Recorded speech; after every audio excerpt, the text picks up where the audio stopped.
Hey there, everybody. Good day. I hope life is wonderful for you. I really, truly do. And I say that. Very excited about our guest today. This is going to be a fun conversation. One of my favorite people on the planet is hanging out with us here today. She's got a new role doing some cool stuff. She's a part of a program that I do not think a lot of people know about in some ways. And I think that people need to know because this is one of these chances we get to lean into what our government's doing for us around agriculture and the opportunities that are out there for people to grasp onto. We're going to talk about that today. And she's got a big job doing some cool stuff. So everybody, please give it up for my friend, who is now a part of the USDA's National Institute of Food and Agriculture. Please give it up for Dr. Jessica Shade. Welcome. Thank you so much, Todd. I'm really excited to be here again in a different role. I know, again, and I love it. Well, you know, when we connected and started going back and forth about all this, and I looked into what you were doing. We had a great phone conversation a couple months back about the whole 9 yards. I was a little bit blown away, like, yeah, okay, I don't know anything about this. And I'm really naive. And it's like, what are you guys doing? It's like, wow, this is really, really cool. And the National Institute of Food and Agriculture, NIFA, by the way, get ready because this is the USDA. So you play acronym Scrabble when you work around the USDA. So NIFA from here on out, kids, get ready for that. Learn it. But you guys provide leadership funding for programs to advance agriculture related to science and everything else. I mean, it's amazing what you all do. And I'm looking forward to get into this, talk about your programs and everything else. But before we do that, would you please tell everybody a little bit about yourself and say hello? And I'm just thrilled you're here. I'm giddy. I'm giddy right now, Jess. I'm giddy. Thanks, Todd. Well, let me go way back to the start. For God's sakes, you're not that old. Way back. I have T-shirts that go way back, older than you. Well, I have agricultural heritage, let's say, on both my mother and my father's side of the family, but from very different contexts. So my mother is from South America with roots in the Pampas of Argentina, growing olives and grapes, while my father hails from the Midwest, so a lot of corn, soy rotations. You know, but despite being immersed in agriculture, I didn't really see myself as being a part of that culture, and especially not as a scientist until much later in my life. So I was raised in a community where I just didn't have many role models who were scientists who looked like me or had family like mine. So I started my academic career at the University of California, Santa Cruz as an art and communications major, which is kind of funny because nobody would think that from knowing me now. And while studying there, I became part owner of an organic food cooperative and was able to spend my winter breaks with my family in Argentina. And those experiences really allowed me to start making connections between myself and science. So I changed directions academically and started taking scientific and agronomic courses and ended up double majoring in plant sciences and environmental sciences. And then post-graduation, I worked as a field crew leader for the Bureau of Land Management, and then went to the University of California, Berkeley to get my Bears. PhD. Yeah. Where my research focused on plant population genetics. And while I was there, I got several fellowships to kind of support my graduate work, including an NSF, National Science Foundation. Definitely that alphabet soup you're talking about. Oh, it's acronym Scrabble, I'm telling you. Yep. So I got a National Science Foundation fellowship, which trained me to teach science to middle school students from low-income communities. And that position helped me refine my communication skills because you have never seen a more difficult audience to capture than the attention of 30 12-year-olds. Yeah, pretty positive of that. Yeah. So I also did a lot of work with groups focused on increasing diversity in the sciences, building on my own experiences and kind of non-standard pathway to graduate school. And I mentored for a variety of organizations promoting diversity in STEM fields. On the professional side of things, a lot of my knowledge about agricultural systems was honed as the director of science programs for the Organic Center. And I was lucky enough to have a fantastic board of directors president, Todd, who mentored me along the way. So as you know, I was there for almost a decade, because it was a great way to combine my interest in science, my background in agriculture, while leveraging my strength at communication, research, assembling networks, and consensus building. So for those of you who are listening who aren't familiar with the Organic Center, I know that I was on this podcast while I was at the Organic Center, and I think Amber may have been on as well. So she's coming. Probably a lot of you already know it, but it's a nonprofit that focuses on conducting and communicating agricultural research through strategic grant making, research collaborations with universities, effective communication with industry representatives and government agencies, etc. And Todd, I think you and I were both kind of brought into the Organic Center in this time of transition. So you as the Board of Trustees president, me as the director of science programs, to launch a new direction of academic focus for the organization, to establish and maintain broad networks of collaborators and build a reputation of excellence as an institution that leads the field in creating cross-sector partnerships to address existing and emerging problems. So it was this great opportunity to be part of such an impactful organization. And now, as a national program leader for NIFA, I've been able to take a lot of that experience, knowledge, and leadership and expand it beyond organic at a national level, which has been really fun. Yeah, so, for sure it is. For sure it is. Well, your background's just so suited for this because you have, I think, such a unique perspective to bring to this organization and to bring to this program. And I think that, when you take a look at the people that work for the USDA, it amazes me the talent that they have and the people that are doing such a heavy lift that people don't know, they don't recognize, they don't realize. And that's why I was excited about doing this with you, because you're an amazing speaker. People are going to get a lot of it, but there's so much available to the industry through what you all are doing that I just think people need to get that education. Like, wow, I should be a part of it. I need to get on this website. I need to know what's going on because it's so valuable. So I throw that out there and ask this question. Let's give everybody a little bit of what is NIFA, right? What is the National Institute of Food and Agriculture?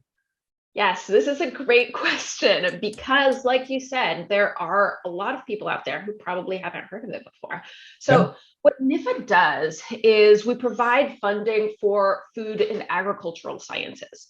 It was created through the Food Conservation and Energy Act of 2008, also known as the Farm Bill. People are probably more familiar with that term.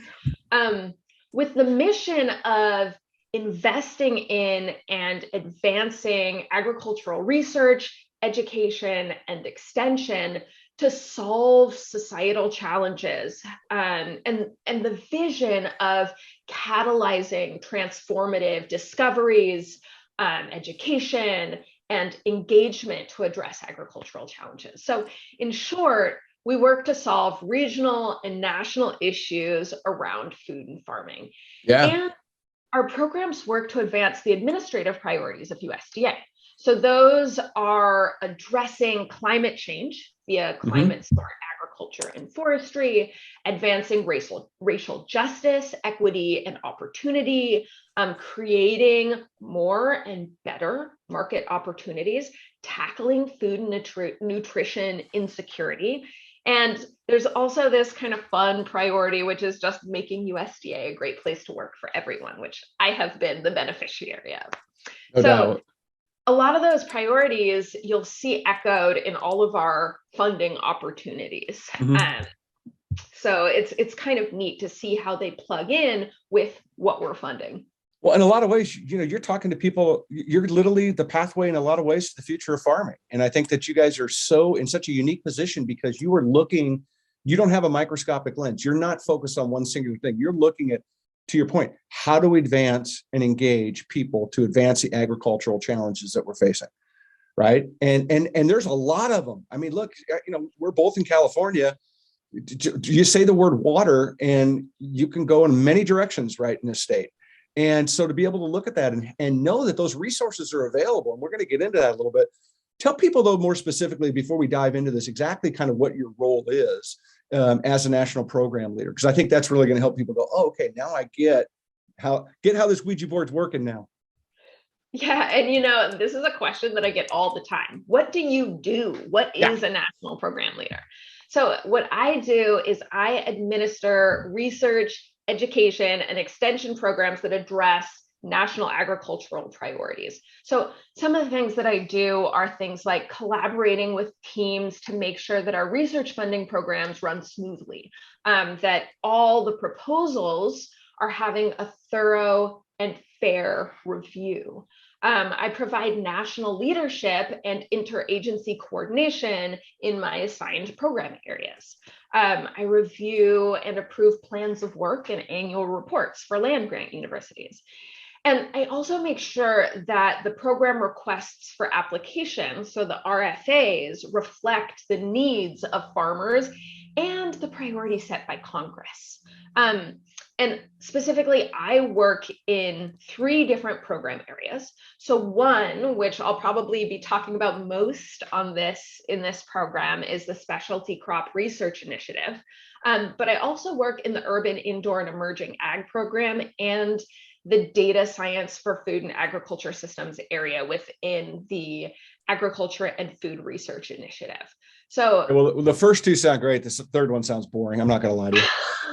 Well, it's funny. It might sound boring, but it totally overlaps. All of these programs have a lot of commonalities. Yeah. There are a lot of specialty crops being grown in urban and indoor farms, and large-scale data analysis can be helpful on multiple levels within data is the thing, right? Data is what everybody's leaning into now. And data is good, data is bad, right? There's good and bad parts, right?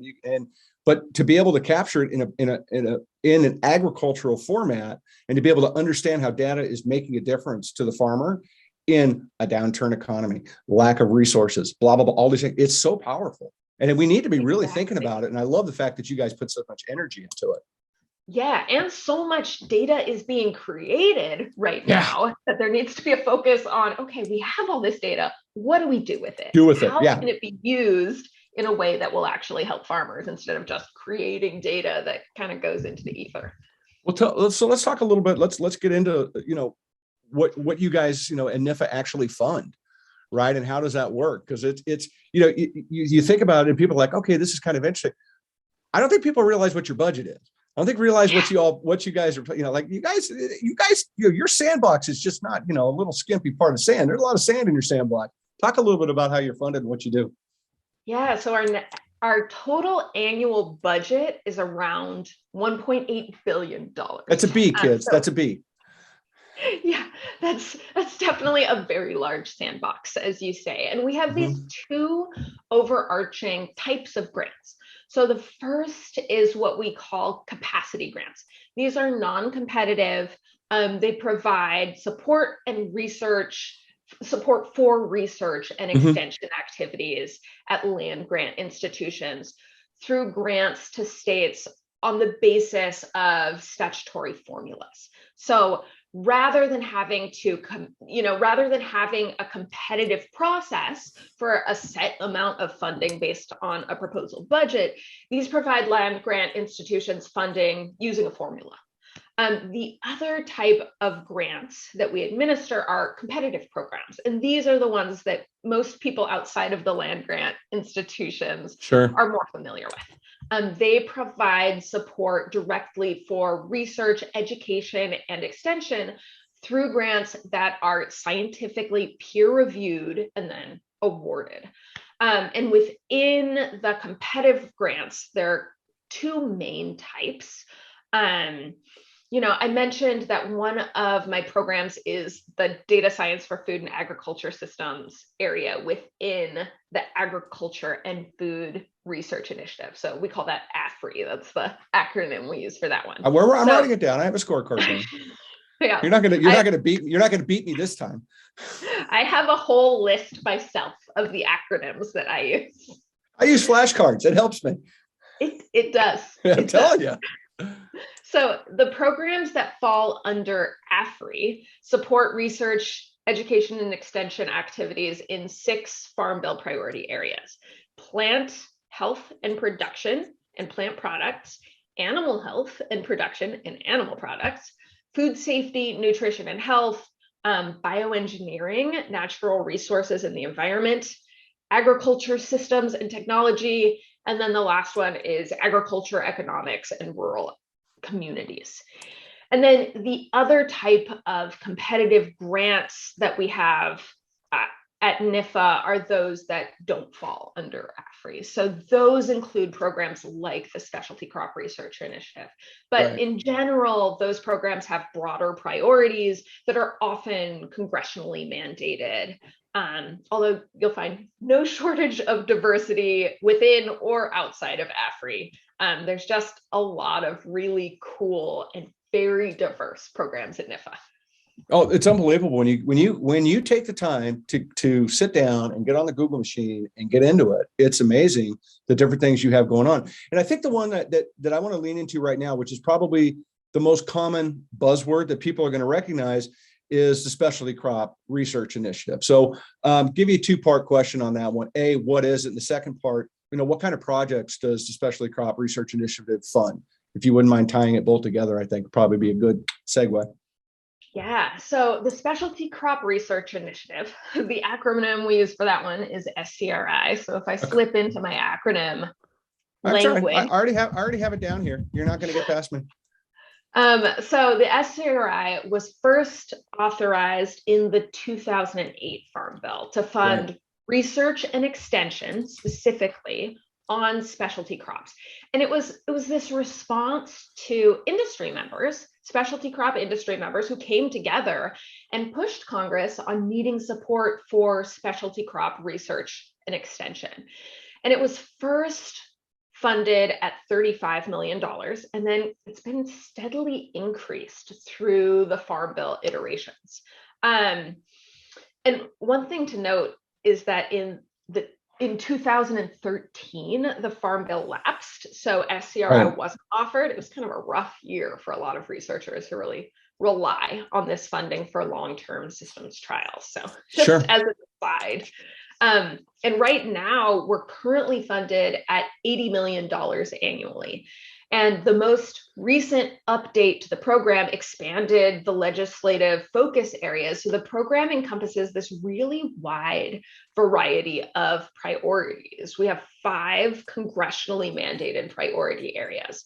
The first one focuses on plant breeding, genetics, and genomics for everything from taste to environmental stress. The second one addresses threats from pests and diseases, and also includes pollinator health.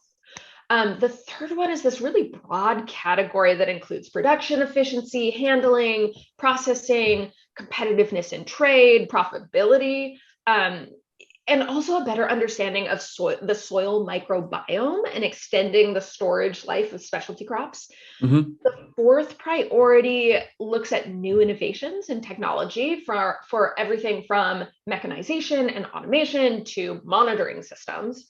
And then the fifth one focuses on food safety risks.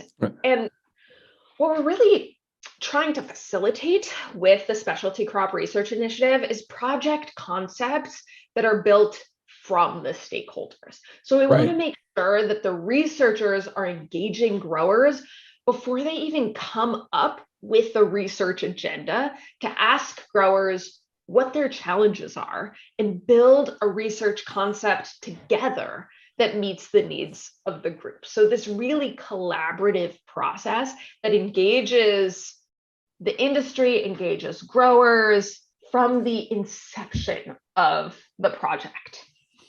And everything that you just described, I assure you, is a thought that a farmer has going across his mind once a day.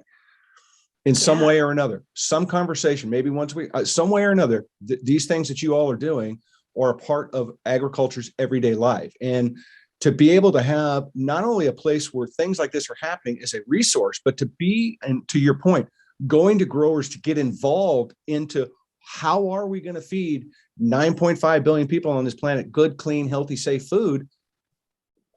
Again, that's why I love about this conversation, because it's an opportunity for people to step up and get involved. Because I think the number one thing that people don't recognize about the USDA is you all want people to be involved. You guys don't lock the door when you go to work in the morning. It swings open if you walk through it. And it's so important that we recognize that as an industry, that folks like you that are carrying just a big load of water up that hill to win the day are out there and available as a resource. And I think it's something we've got to be mindful of. Yeah. And, you mentioned that this is such a big issue. And that's kind of one of the reasons why the Specialty Crop Research Initiative was developed. There are a lot of grants out there that fund small scale projects, which are critically important first steps.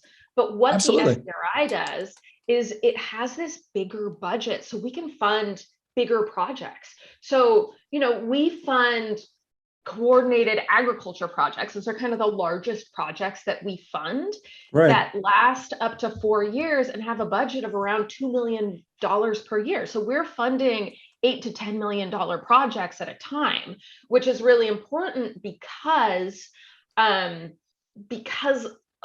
lot of times those small steps need to be leveraged into larger scale projects to really tackle the complexities that we're seeing on the field. 100%. And thank you for saying, I think this is really important. The size of the project doesn't matter. It's the project that matters. You have to start somewhere. An idea starts with a singular thought, right? And it becomes multiple thoughts to a bigger idea.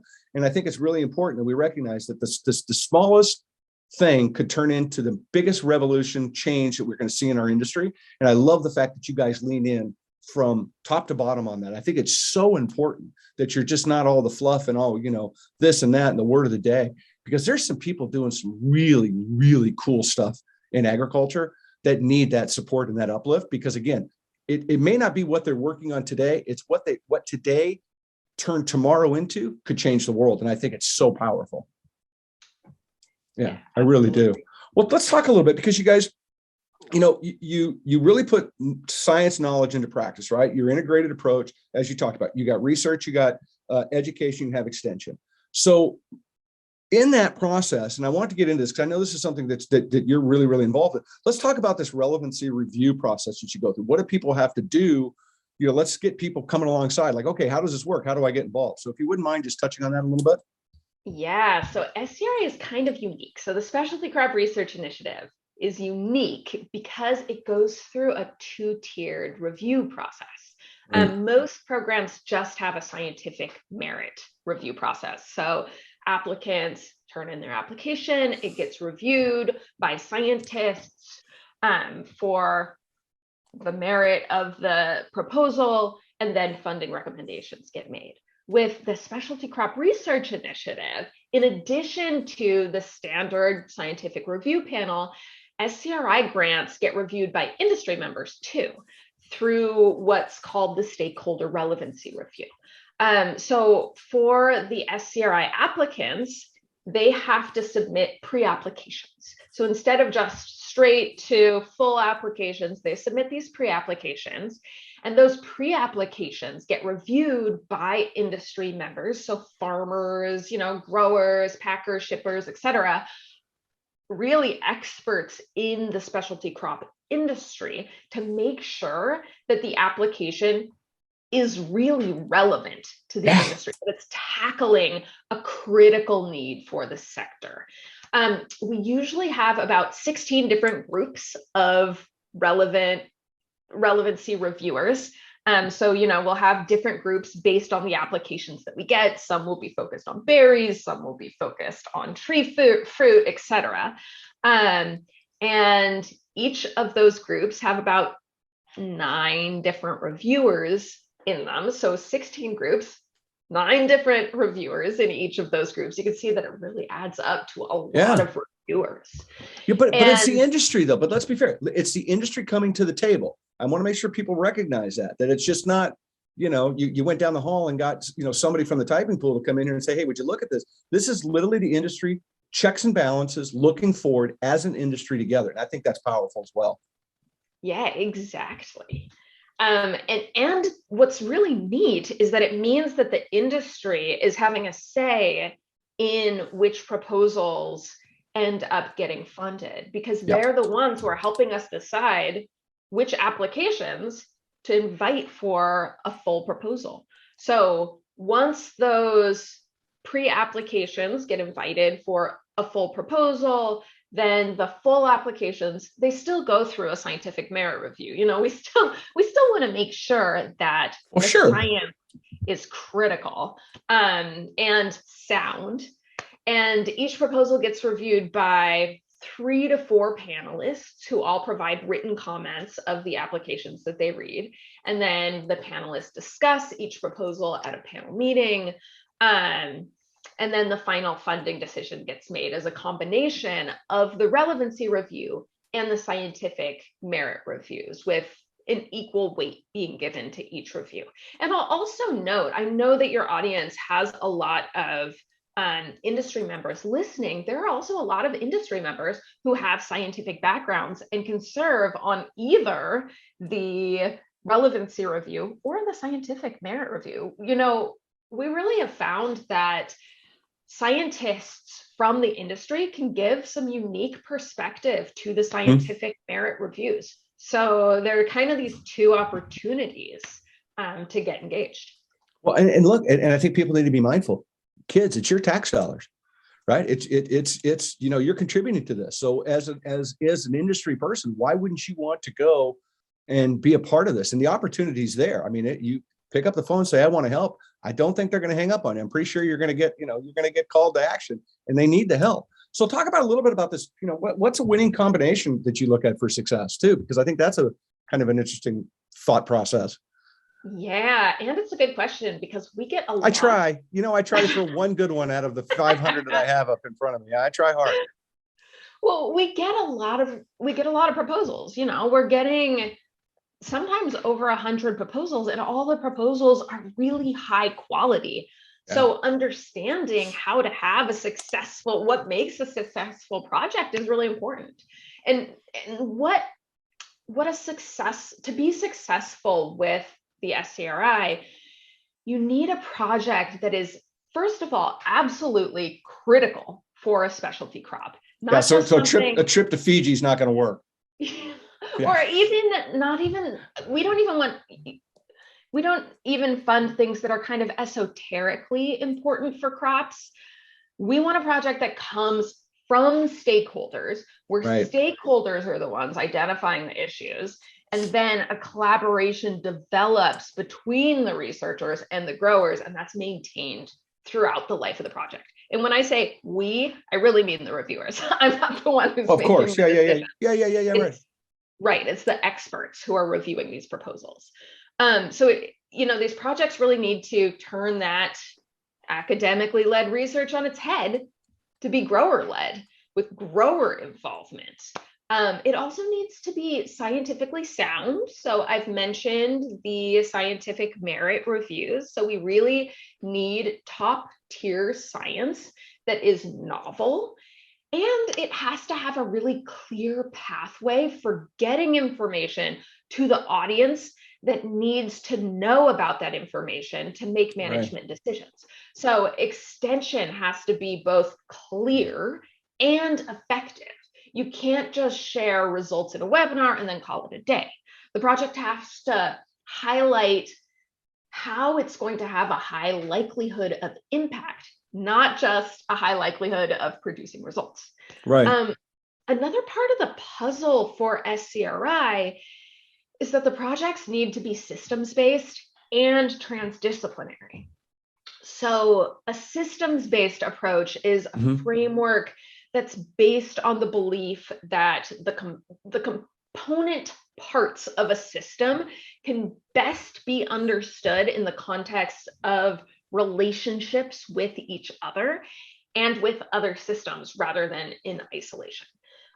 So the only way to fully understand why a problem or element occurs and persists is to understand that part in relation to the whole. So if you're looking at a plant disease, for example, rather than just looking at chemical materials to attack the disease vector, you'll also look at things like how soil amendment properties or planting methods and beneficial insects all interact to manage the disease.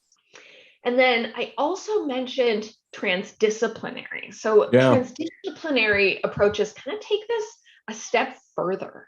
They incorporate multiple disciplines, all working hand in hand to bring biological and physical scientists together with economists, social sciences, to address challenges in a very holistic manner. And this is really important for the impact of the project, because if, for example, you come up with a solution that doesn't make sense financially for a farmer, or that will have negative societal impacts for farmers, they're not going to implement the findings, no matter how effective they are at whatever you're trying to solve for. Sure. And it's an important thing to highlight because a lot of researchers are still getting their head wrapped around what this looks like. But the more that we learn, the more we realize that nothing can be looked at in isolation. And, Todd, you come from organics, so I'm sure that you are also already very familiar with this, but it's all interconnected. And we need to incorporate that complexity into our larger scale projects. And as I mentioned, SCRI funds some pretty large scale projects. Yeah, they do. I mean, it's amazing, and again, it's a buzzword that's out there that people really have heard and read and whatever the case may be. That's why I thought it was really important to kind of dive deep into that. So let's get to the $100 question I want to throw at folks right now. And I think this is probably the most important question I'm going to throw at you all day. What's a call to action for the industry, right? What do stakeholders need to do to help NIFA, do what they're doing? Yeah. I have two main calls to action. So one is please volunteer to be a reviewer if you have time, even if you don't have a scientific background. If you're an expert in the specialty crop industry, you can be a reviewer on the relevancy review panel. Right. And then the other thing that I wanted to mention is, you mentioned this, Todd, just reaching out to program staff, staying connected about what you are experiencing if you're a grower, or if you work with a lot of growers, what they're experiencing in the field. Just having that open communication with us, I guarantee you, if you reach out to a national program leader, they are going to be excited to talk to you. Hearing from farmers is our lifeblood. So just stay connected. Yeah, 100%. Well, then, so and maybe I should have asked this question before, and it kind of just hit me now is why should people get involved? I think that's something that, because we've given them a great frame up of what you all are doing, right? And here's your call to action. But, why do they need to be involved? I think that's something people, I think it's important for them to kind of go, yeah, what is the why behind that? Yeah, well, thanks for asking that, because now I get to give people the hard sell on being a reviewer. So I know it's going to kind of sound grandiose to say that the success of overcoming agricultural challenges rests in people's participation in panel reviews, but truly, these reviews are what ensure that the projects with the most promising solutions to the most pressing challenges are getting funded. The reputation of the United States agriculture, our competitiveness in ag with the rest of the world, and the livelihoods of farmers depend on accurate, high quality reviews of these proposals. So, in some ways, you can think about this as your civic duty. This is the scaffolding that our agricultural advances are built on. So that's my altruistic explanation of why people should do it. But reviewing proposals isn't just all altruistic, it also has a lot of benefits for the people who are reviewing. Reviewing. Yeah. So the relevancy reviewers, being a panelist is a great opportunity for commodity sectors because it's one of the major ways that industry members can ensure that SCRI projects are meeting their priorities. Especially because I mentioned those overall SCRI request for application goals. Those are really broad priority areas that are mandated by the Farm Bill. So being a relevancy reviewer is a way to make sure that the more granular sector specific needs are being met. For the scientific reviewers, the number one thing that I hear from reviewers is how much being a panel member improved their grant writing skills. Probably, Being on a review panel helps you understand what types of proposals receive awards, and it kind of gives you this insider perspective on the review process that can make any application that you're writing in the future more likely to be successful. And Todd, you know this probably from personal experience with me being the director of science programs at the Organic Center. We applied for several different grants, didn't get them. And then NIFA invited me to be a reviewer. I had this insider perspective, and then bam, every single year after that, we got these large scale NIFA grants. So it's really not just from what I hear. It's a person I know personally from personal experience. If you are a reviewer, you will probably be a better grant writer and be more likely to receive grants from that experience. I love it. And it's not grandiose. You know what it is? It's a new acronym. You know what the new acronym is? It's called CS. No, it's called CS. You know what it stands for? Yeah. No. Common sense, folks. Common sense says get a part of this program because it will benefit your company. Being a part, understanding what you all are doing, it's in my opinion, it's one of the most important things in a lot of ways that's going on at USDA to be involved with, because to your point, we're not, yes, you're talking about today, we're talking about tomorrow, and nobody knows what tomorrow is going to hold until it gets here. And the fact that we have an opportunity to be a part of that conversation and to work on these issues that we're struggling with and some of these things that need to be addressed, it's incredibly powerful. And and it's just literally laying there for people to come to. And that's why I felt so important to have you up here and talk about how do people get involved? Give folks the direction at this point, right? Do we need to we'll drop popcorn and get them to their computers so they can type in? How do we do this for everybody? So first of all, if you want to be a reviewer for the Specialty Crop Research Initiative, reach out to the program directors. So I work on a team with another national program leader, Tom Buick, and a program specialist, Megan O'Reilly. You can email any of us. My email is jessica.shade@usda.gov. We'll put that up too. Okay, perfect. And just email me and say, hey, I'd like to be a reviewer. Here's what I do. Here's who I am. And we can get you on the list that we have that we email every year when we're looking for reviewers. The other thing that people need to do is fill out a PRS profile. So PRS. You got me. PRS. Damn it. I don't have that one. I'm down 1-0. Damn it. That stands for Proposal Review System. So it's one of the more direct ones, Proposal Review System. And it helps us manage application reviews, but it also helps us make sure that our panels are diverse. So anyone can go ahead and set up a profile. You can do it anytime, and it'll help streamline things after you reach out to me. And so the website to do that is prs.nifa.usda.gov.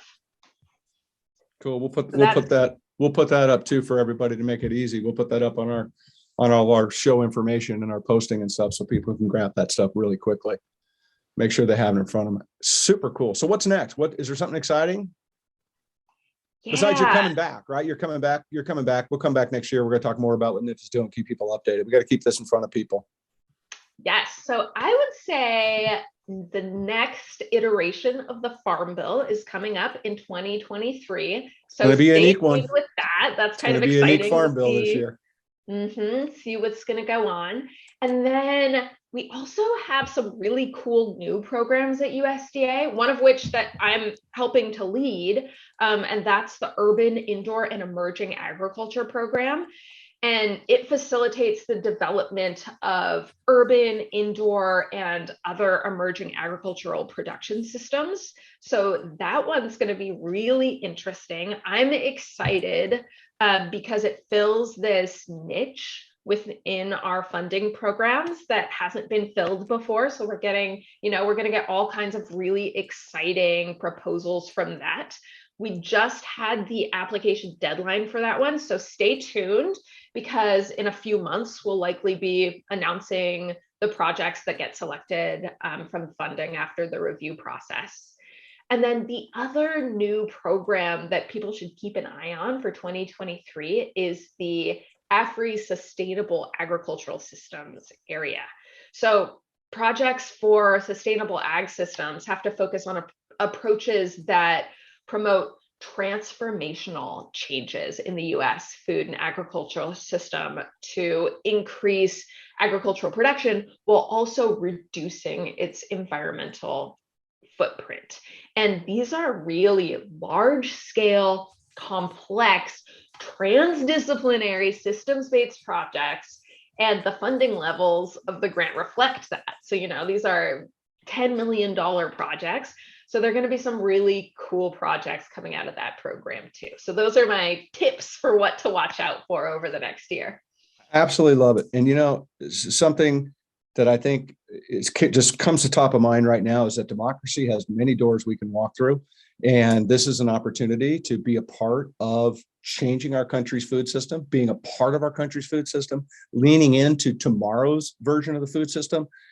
And again, it's laying the doors are there for people to walk through, and there's really not a whole lot of barriers to come help, right? There's really not. Get there, reach out. As Jess said, we'll put your email up, reach out, get involved to know what's going on. I mean, if you're in this deal and you're wondering what the future is at NIFA today and being talked about, and we need to step up and to join.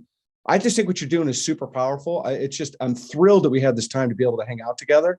I mean, not just because it's you, that I do that in a heartbeat anyways, but it's just, I think what you guys are doing, the lift that you're doing, people need to know. And I really, really stress that people need to get involved, because I believe that is one of the top priorities of the USDA, is to bring the stakeholders in this country together and to try to solve these problems together. Not one person making decisions, all of us working together for the better good and how we're going to get the ball down the field, because it's food, kids. We all need it. It's food. Take it seriously. Come on, let's do it. So thank you for being here, by the way. I appreciate it. Thank you so much for having me on today. And I'm really excited to hear from people who are listening to this, watching this. Email me. I love talking about this stuff, and I'm really excited to connect with people. I love it. We'll come back. I want you to come back. We're going to keep talking about it, keep in front of people, because I think it's really important. And we'll talk about maybe some of the projects that are coming up in more detail so people can maybe better understand the project. We'll come up with whatever it is. I do appreciate you. And again, you're always welcome back. Much love to you, Peter, the kids. Thank you for hanging out with me. And, we're going to do it again. I'll see you soon. I know that. I'm ready for a hug. Virtual hug. Yeah, no kidding. I mean, Tommy John surgery after these virtual hugs. Anyways, thanks everybody for listening. I'm super excited we have this show today and you're a part of it, because it's really an opportunity for all of us to serve ourselves and serve our country and to be a part of what's going to happen tomorrow in the world of food. So lean into it, get online, get on the Google machine, type it in, understand, learn like I did. I learned. I was surprised. I was shocked at the depth that I went into and what's going on. And I think that everybody that's in here is a stakeholder in what we're doing, and you should get involved. And this is a really great way to do it. And look who you get to work with. Come on, you got to work with Jessica. You can't do better than that anyways. Come on. You're going to have a great time being a part and learning from her, because trust me, you will. So thanks for listening. Remember, go check us out on social media, TLC_Todd-versations. We're there. Why? Because that's where the cool kids are, and that's where we hang out.